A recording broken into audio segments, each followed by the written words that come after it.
Hey guys, welcome back to another episode of Music Den. I'm your host, Armando Venditti. Hoping you guys are having a good night, and above all else, that you're indeed looking after yourselves and one another. Tonight, ladies and gentlemen, I want to welcome you back to another segment of Ranking the Albums. Now, this artist I'm going to be talking about tonight, I don't believe I've ever mentioned him on the channel before. That artist is Billy Idol. Now, everybody knows who Billy Idol is. Came out in the music scene in 1976 with his band Generation X. The band were together. I was going to say the Banks. The band were together from 76 to 1981. Upon the band breaking up, Billy Idol signed a solo record deal with Terry Ellis's Closest Records. He would go on to release, to my surprise, between 1982 to 2025, nine full-length studio albums. He has also released three EPs, and he's also released the massively successful remix compilation Vital Idol. So, yeah, in terms of reading up on Billy Idol, again, I thought he would have released more albums than nine, and in terms of studio albums. But you know what? That's what it is. So I put together my list here of his albums in terms of a ranking. And please put down in the comments your opinions or put your rankings uh, for his albums. Coming in at number nine is Cyberpunk, released June 20th, 1993. This would be his last release for Crisis Records. Produced by Robin Hancock. Now, a majority of his albums have been produced by Keith Forsey, with the exception of Cyberpunk, and Kings and Queens of the Underground, produced by Trevor Horn and Greg Kurstin. But getting back to Cyberpunk again, yeah, a lengthy album, 71 minutes and 38 seconds. This is where Billy Idol went techno. Uh, he he's always used keyboards in terms of his musical style. You know, he's been listed as punk rock, post-punk, dance rock. He's always used programming and keyboards in his music. But this album, Cyberpunk, he really took it over the edge. It's a concept album, a futuristic album about life in the future, about technology taking over, etc. And you know, there are 20 tracks in total. There are spoken interludes between some of the tracks. The main single that was released from the album was called "Shock to the System." And when people heard the music and saw the videos, they pretty much were shocked because it was such a departure from what he had done before. And yeah, for me, it's really not an album I would go back to a lot. And it's not the length that gets me, it's the type of music that's on it.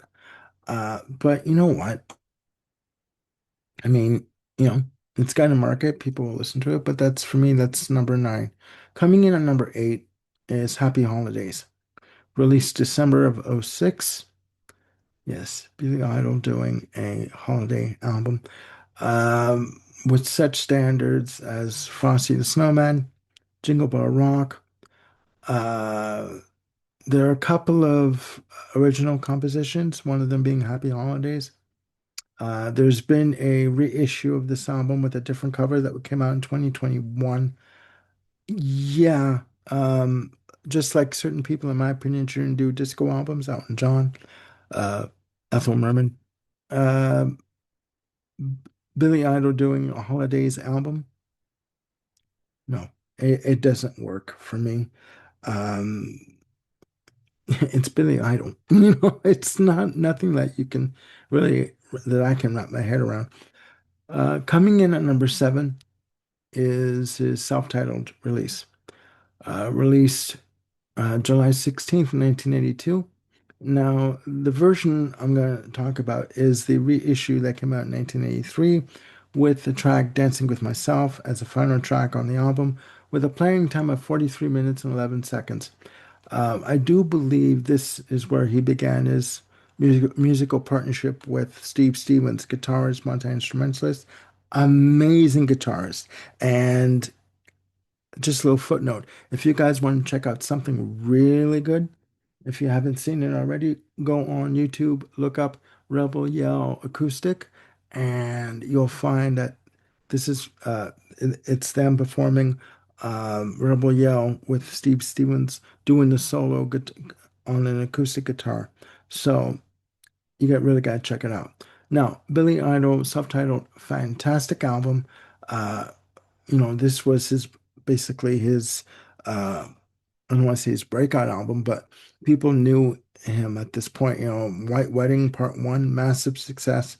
Hot in the City, which was featured on quite a few compilations at the time.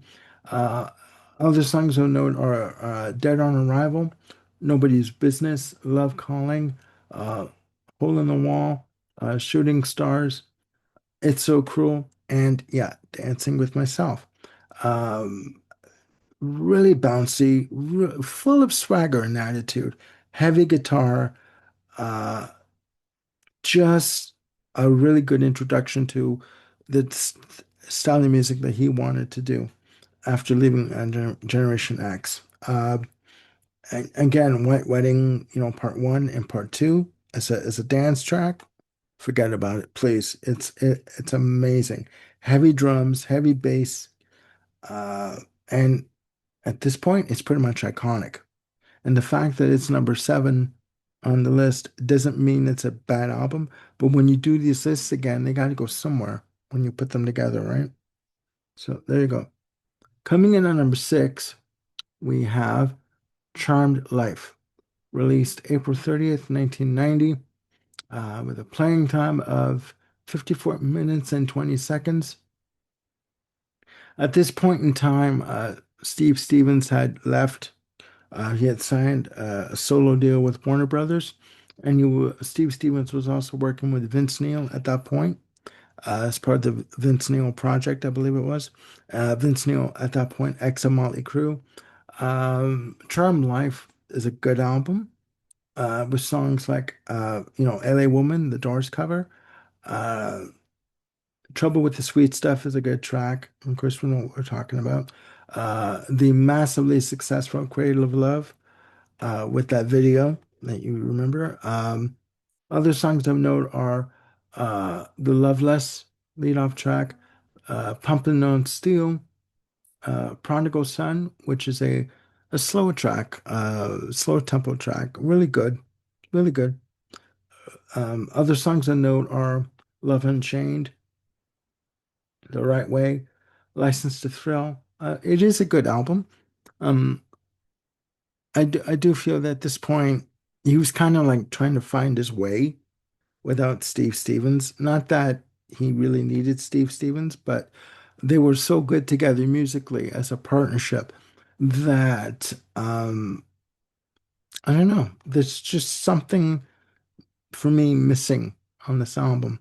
It's good, don't get me wrong, and I don't want people to get upset that it's a number six, but yeah, something's not right here. Okay. Anyways, moving on. Coming in at number five, we have Whiplash Smile, released 20th of October, 1986. This is his follow-up to his massively 2 million seller Rebel Yell from 1983. Yeah, this is where Billy Idol, started to go more into synth, more programmed keyboards, programmed drums kind of situation. You have Harold Faltermeyer playing on the album, playing keyboards on the album. Um, with the single To Be a Lover, which was successful. Uh, you know, um, Don't Need a Gun is another track from the album. The massively successful Sweet 16, which is more of a guitar-oriented ballad. Yeah, good album. Different from Rebel Yell, and it was 3 years between this release and Rebel Yell. And I failed to mention this on the vinyl releases for these albums. Starting with the debut album, You would see side one, side two, then side three, side four on Rebel Yell, side five, side six with Whiplash Smile. You get what I'm saying? Like it was a theme that they would continue with these albums for the vinyl releases. Uh, this is a good album. Is it a great album? No. Uh, you know, times were changing, music was changing. Whether or not it was 3 years too long before for this to be released, I don't know. But there was something that was not there. I guess this is where, for me, this is where the the magic started to fade a little bit. Coming in at number four, we have Kings and Queens of the Underground. Again, produced by Trevor Horn and Greg Kurstin. Released October 17th, 2014. Amazing album. Playing time of 47 minutes and 42 seconds. I mean, I was surprised how good this is. Starts off with the track Bitter Pill, and it's a rocker, but it's also a bit of an ass shaker as well. Programmed drums or not, this is bloody amazing. The one of the singles, track two, Can't Break Me Down. Uh, Great. Melodic, hooky as all get out. And what I've noticed is with Billy Idol, with these more recent releases, he can sing harmony. He can do harmony with like double track himself and do harmony vocals and come up with the goods when he has to in terms of reaching the high notes. He is really good. I was surprised by that. I could not believe it. Other songs I note are Save Me Now, One Breath Away. Again, this is also where he started to collaborate again with Steve Stevens. One Breath Away is one of the songs he collaborated with Steve Stevens on. Postcards from My Past, which is good. The title track, Eyes Wide Shut. Ghosts in My Guitar is another good track. Uh, Nothing to Fear, Love and Glory. And the blistering final track, Whiskey and Pills.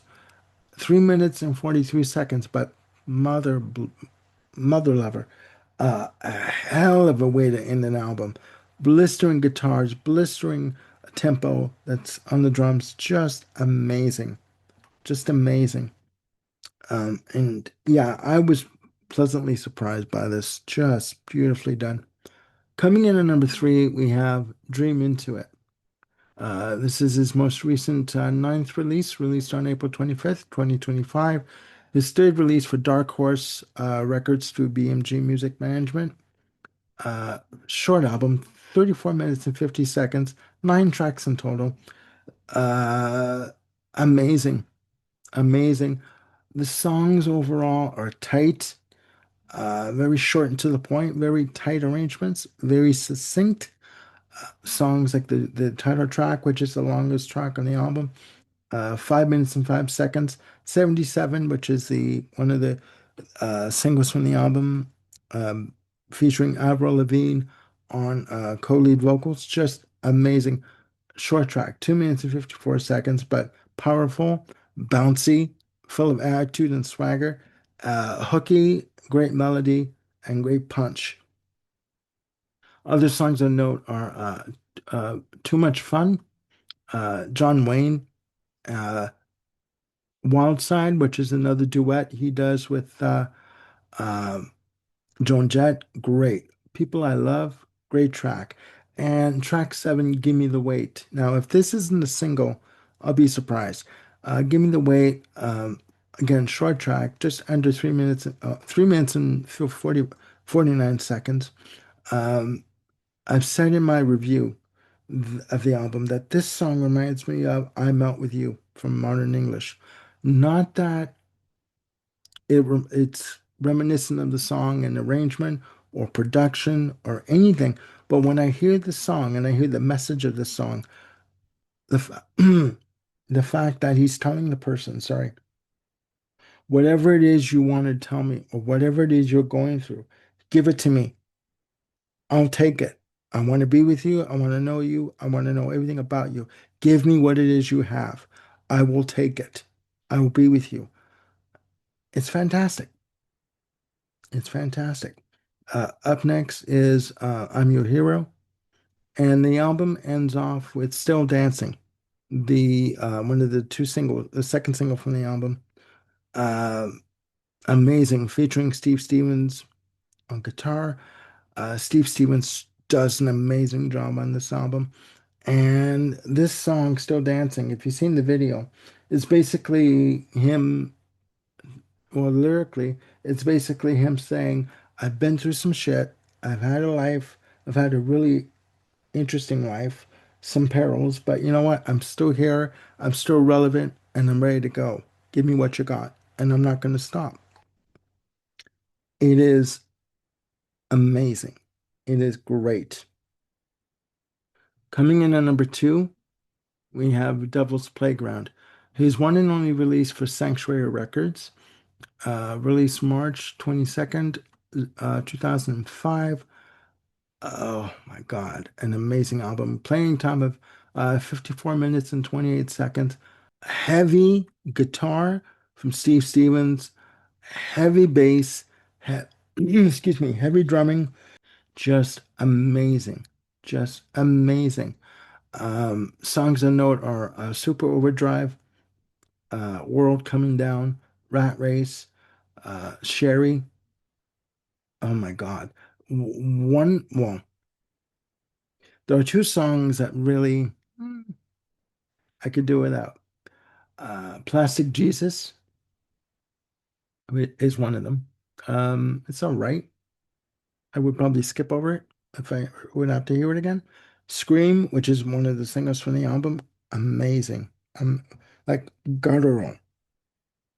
He's not doing the growls like he used to, or the shrieks like he used to, like on Rebel Yell, but he delivers his vocals with such a passion and such an energy on this album that it is amazing. It is great. One of the other on the album for me is yelling at the Christmas tree, which is like, it's not a great song. It's a Christmas themed track. It's not a great song at all. Um, if this album had 10 tracks instead of the 11 instead of 13, sorry, uh it would be a fantastic album. Um, Coming up next is the track Romeo's Waiting, another Steve Stevens co-write. Great track. Body Snatcher, fantastic. Evil Eyes, another good song. Lady Do or Die, for me, this is his country performance coming in. Slow down tempo, great thick guitar tone on the main melody line for the guitars, just wonderful. And this is basically his country themed track for the album. Um, Sherry, track 12, is a great track as well. Very melodic, very catchy, very hooky, beautifully done, beautifully done. And the album ends off with Summer Running, another Steve Stevens co-write. 4 minutes and 30 seconds. Beautifully done. Beautiful, slow tempo intro. And then the midsection comes in heavy with, you know, what I hear as programmed drums, and then heavy guitar. And then it comes out of that and goes back into and, the slow section that was on the first section of the track. Good way to end the album. Very heavy, very strong album, very much in your face. And I was again pleasantly surprised with this album and the album prior to that. That it was just amazing. Kings and Queens of the Underground. Sorry, I almost forgot the name of the album. These two albums, Devil's Playground and Kings and Queens of the Underground, beautiful, beautiful. Um, Coming in on number one, we have Rebel Yell, released November 10th, 1983. This is what I mean. I've always known of Billy Idol, with White Wedding and Dancing with Myself, uh, and Hot in the City, but I never really paid attention. Rebel Yell was where I paid attention. Uh, Short album, 38 minutes and 10 seconds. Um, just beautiful. The title track, just amazing, amazing. Featuring bass work by Toronto musician, bass player Steve Webster, who would go on tour with him for this album. Rebel Yell starts off the album. Daytime Drama, another good track. Eyes Without a Face, come on. Blue Highway ends off side one. Side two starts off with Flesh for Fantasy, just brutal and amazing, beautifully done. Catch My Fall, the final single released from the album. Crank Call, great. Uh, Do Not Stand in the Shadows, 3 minutes and 10 seconds of just great post-punk dance rock, you know, and it ends with The Dead Next Door, you know. Uh, to me, again, this is classic Billy Idol, this whole album. This album sold 2 million copies worldwide. There was a story that he didn't like the album cover, and he had a disagreement with Chrysalis Records about it, and they refused to reshoot the album cover or to do another cover, and he stole the master tapes to give to his drug dealer at the time. And he wouldn't give, you know, the company had to basically deal with the dealer in order to get the master tapes back. But this album basically put him on the map. It's his best-selling album, and yeah, it's number one on my list for good reason. It brings me back to I'm 13 again, you know. It is a great album. And Rebel Yell, the guitar solo on Rebel Yell, mic drop, forget about it. It is amazing.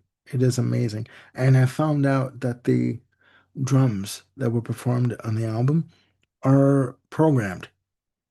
And I thought, like on the title track, I thought the drums were live drumming, and I was wrong. But programmed drums or not, this is a fantastic album.